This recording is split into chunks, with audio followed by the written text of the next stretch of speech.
Hello guys, welcome back to my YouTube channel. So guys, अभी तो मैंने बताया था अपने लास्ट वाले ब्लॉग में कि मैं नाबार्ड बैंक का एग्ज़ाम देने नहीं जा रही हूँ, लेकिन मेरी दीदी एग्ज़ाम दे के आई थी। उनका भी उसी शिफ्ट में था जिसमें मेरा होने वाला था सुबह 8 बजे से, और डिग्निटी सेंटर था। लेकिन मैं एग्ज़ाम देने नहीं जा पाई क्योंकि मम्मी ने मना कर दिया था और डॉक्टर ने मना किया, धूल मिट्टी से थोड़ा दूर रहना है मुझे। ये मैंने अपने लास्ट वाले ब्लॉग में बताया था।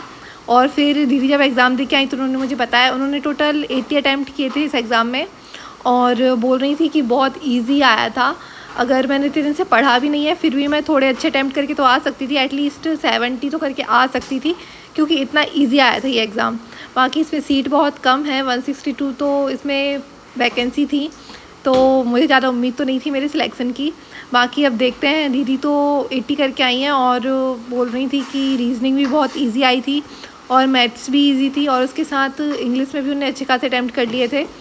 तो फिर मुझे थोड़ा सा दुख हुआ कि यार मुझे तो एग्ज़ाम दे के आना चाहिए था, मतलब मुझे जाना चाहिए था, लेकिन फिर भी मैं नहीं जा पाई। तो अब अफसोस करने से कोई फ़ायदा नहीं है।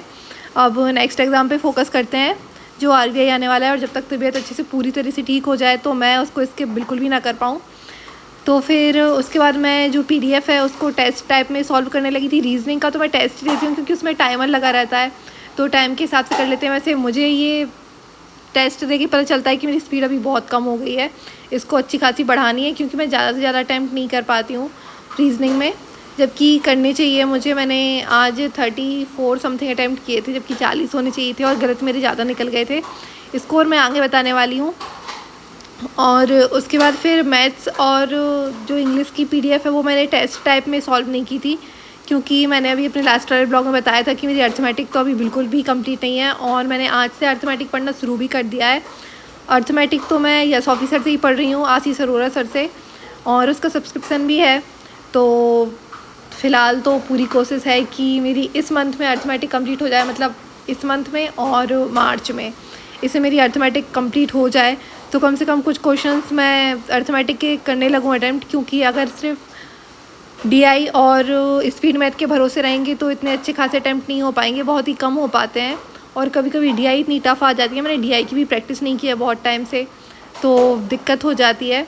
इसलिए मैं सोच रही थी कि अर्थमेटिक अच्छे से कर लूँ। पता नहीं कितनी बार तो मैं सोच चुकी हूँ कि मुझे अर्थमेटिक करनी है, इस बार मैं कंप्लीट कर ही लूँगी, लेकिन हर बार रह जाती हूँ। कोई ना कोई एग्ज़ाम आ जाता है, फिर मैं सोचती हूँ कि चलो जितना पढ़ लिया उसकी अच्छे से प्रैक्टिस कर लेते हैं, लेकिन अब ऐसा नहीं है। अब मुझे अर्थमेटिक करनी ही है इस बार, तो मैं बिल्कुल भी स्किप नहीं करूँगी अर्थमेटिक, क्योंकि फिर जब एग्ज़ाम आ जाता है उस टाइम पे ध्यान आता है कि यार अर्थमेटिक अगर मैंने पढ़ ली होती तो उसकी प्रैक्टिस करके मैं थोड़ा अच्छे खासे अटैम्प्ट कर लेती। लेकिन कोई बात नहीं, अब मैं ऐसा बिल्कुल नहीं सोचूंगी जब एग्ज़ाम आएगा तो, क्योंकि अर्थमेटिक मेरी कंप्लीट हो चुकी होगी, और मैंने आज से ही अर्थमेटिक पढ़ना शुरू कर दिया है। मैंने परसेंटेज की पहली वाली क्लास तो देख ली है, इसमें टोटल 11 क्लासेस हैं परसेंटेज की, मेंस के लिए भी पढ़ाया है आई थिंक। लेकिन अभी मैं सोच रही हूँ कि मैं मेंस को स्किप नहीं करूँगी, क्योंकि मैं सीए तो पढ़ने ही लगी हूँ, साथ में करंट अफेयर वगैरह। तो बाकी जो थोड़े टफ़ वाले क्वेश्चंस रहते हैं अर्थमेटिक के बाकी सबके, तो उनको मैं सॉल्व करूँगी और उनको भी अच्छे से समझूंगी, क्योंकि दोनों अगर साथ में चले तो बेटर होगा।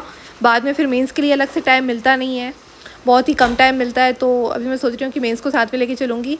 बाकी मेरा एक दिन मन हुआ, मतलब परसों ही, कि मैं एसबीआई पीओ का जो टेस्ट है वो लगा के देखती हूँ, तो मैंने उसकी पीडीएफ डाउनलोड की रीजनिंग की, क्योंकि मुझे सबसे ज़्यादा ईजी सब्जेक्ट रीजनिंग लगता है। तो मैंने उसकी पीडीएफ डाउनलोड की और सॉल्व करने की कोशिश की। तो मैंने उसका फर्स्ट क्वेश्चन देखा, इतना ज़्यादा टफ था, मतलब जो नॉर्मल हम सिटिंग अरेंजमेंट या पज़ल बनाते हैं उसमें इतने वेरिएबल नहीं होते हैं, लेकिन उसमें इतने ज़्यादा वेरिएबल थे, इतना ज़्यादा टफ लगा ना, मैंने उसको बंद कर दिया और उसके बाद पढ़ाई नहीं की मैंने। मेरा दिमाग इतना ज़्यादा स्ट्रक हो गया, मैंने कहा ये क्या था यार, इतना टफ होता है पीओ का पेपर। और फिर ये रहा स्कोर जो मैं बोल रही थी कि मैं आगे दिखाने वाली हूँ। मैंने इसमें 31 अटैम्प्ट किए थे, जिसमें से मेरे 5 क्वेश्चन गलत निकल गए थे, और उस वजह से मेरा स्कोर भी बहुत बुरा आया। बट कोई बात नहीं, कल से तो बुरा था, लेकिन कल मेरा जितना बुरा स्कोर आया था उससे बुरा स्कोर आज हो गया था। और फिर उसके बाद मैं मैथ्स की पीडीएफ सॉल्व करने लगी थी। इसका मैंने टेस्ट नहीं लगाया था, क्योंकि मैंने बताया है कि अभी मेरी अर्थमेटिक कंप्लीट नहीं है, और कहीं कहीं की मुझे डीआई भी टफ लग जाती हैं, तो स्कोर तो बहुत बुरा आने वाला है। इससे अच्छा है प्रैक्टिस ना पीडीएफ डाउनलोड करके ही कर लो, तो उसमें टाइमर नहीं लगा रहता है, शांति से जो जो क्वेश्चंस आते हैं उनकी प्रैक्टिस हो जाती है। बाकी जो नहीं आते हैं अभी उनको समझना बाकी है। बहुत सी चीज़ें अभी मुझे पढ़नी बाकी हैं अर्थमेटिक में, तो अर्थमेटिक पूरी रह गई है मेरी। बस स्पीड मैथ और डीआई है, और डीआई भी केसलेट वाली नहीं है मेरी।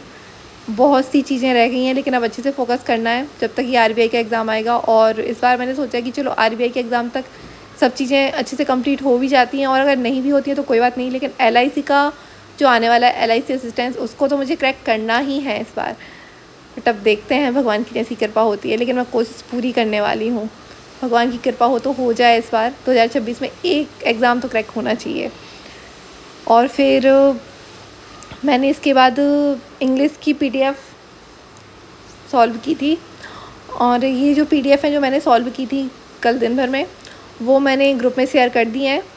और जिसके पास ग्रुप नहीं है वो मेरे चैनल के डिस्क्रिप्शन में जाके टेलीग्राम चैनल की लिंक ले सकता है और वहाँ से चैनल को ज्वाइन कर सकता है। मैं डेली पीडीएफ शेयर करती हूँ यहाँ ग्रुप में, जो मैं पढ़ती हूँ, जो पीडीएफ मैं सॉल्व करती हूँ उनको शेयर कर देती हूँ मैं टेलीग्राम चैनल पे, तो बाकी सब भी पढ़ सकते हैं। किसी के पास गाइडली का सब्सक्रिप्शन नहीं होता है, तो मैंने तो लेके रखा है अभी गाइडली का सब्सक्रिप्शन, जिस पे बंडल पीडीएफ मिल जाती हैं। जैसे कि अभी आरबीआई का एग्ज़ाम आने वाला है तो उसके लिए 50 डेज़ की बंडल पीडीएफ है, तो मैं डेली उनको सॉल्व करती हूँ। इस पर अच्छी खासी प्रैक्टिस हो जाती है सभी चीज़ों की। पहले मैं चेकलिस्ट सॉल्व करती थी, लेकिन अभी ग्रुप में चेकलिस्ट नहीं आ रही हैं आशीष अरोड़ा सर की, और बाकी अंकुश लांबा सर की मैंने चेक नहीं किया अभी चेकलिस्ट आ रही हैं या नहीं, क्योंकि मैं रीजनिंग यहीं से कर लेती हूँ सॉल्व पीडीएफ से। बाकी अब देखते हैं कि इससे कितना क्या इम्प्रूवमेंट होता है। वैसे अभी तक मैंने एक बार मॉक नहीं लगाया है। सबसे पहले तो मैं अर्थमेटिक कंप्लीट करना चाहती हूँ, उसके बाद ही मॉक लगाऊंगी। और मैंने फिर करंट अफेयर पढ़े। करंट अफेयर पढ़ने के बाद मैं फिर मैथ्स की क्लास देखने लगी थी अर्थमेटिक की, और एडिटोरियल की क्लास तो संडे को आती नहीं है, तो फिर मैंने एडिटोरियल की क्लास नहीं देखी थी। बस इतनी पढ़ाई हो पाई थी मेरी कल दिन भर में, और परफेक्शन की क्लास भी रह गई थी। बहुत सी चीज़ें रह जाती हैं। और मेरे पास छोटी वाली स्टडी टेबल है, तो अभी मैंने एक बड़ी वाली स्टडी टेबल ऑर्डर की है जिस पे हम चेयर रख के पढ़ाई कर सकते हैं। अभी क्या है कि मैं बेड पे बैठ जाती हूँ और छोटी वाली स्टडी टेबल को सामने रख लेती हूँ, तो पता नहीं कब बेड पे पढ़ते पढ़ते नींद लग जाती है, लेट जाते हैं, तो ऐसे पढ़ाई नहीं हो पाती ठीक से। इसलिए मैंने सोचा है कि अब अच्छे से कंसिस्टेंसी से पढ़ाई करनी है, तो स्ट्रेट बैठ के पढ़ाई करूँगी मैं। इसलिए मैंने बड़ी वाली टेबल मंगा ली है, अमेज़ॉन से ऑर्डर की है, 1000 समथिंग की है वो। थोड़ा बहुत इन्वेस्टमेंट तो करना पड़ता है पढ़ाई के लिए, तो अब देखते हैं कि जैसे वो न्यू टेबल आती है उसमें मैं कैसी क्या पढ़ाई कर पाती हूँ। वैसे मुझे उम्मीद तो है मैं अच्छे से पढ़ाई करूँगी। अब मैं अपने ब्लॉग को यहीं ख़त्म करती हूँ, और मेरे चैनल को सब्सक्राइब करना, वीडियो को लाइक करना अगर मेरी वीडियो अच्छी लगती है तो। बाकी बाय।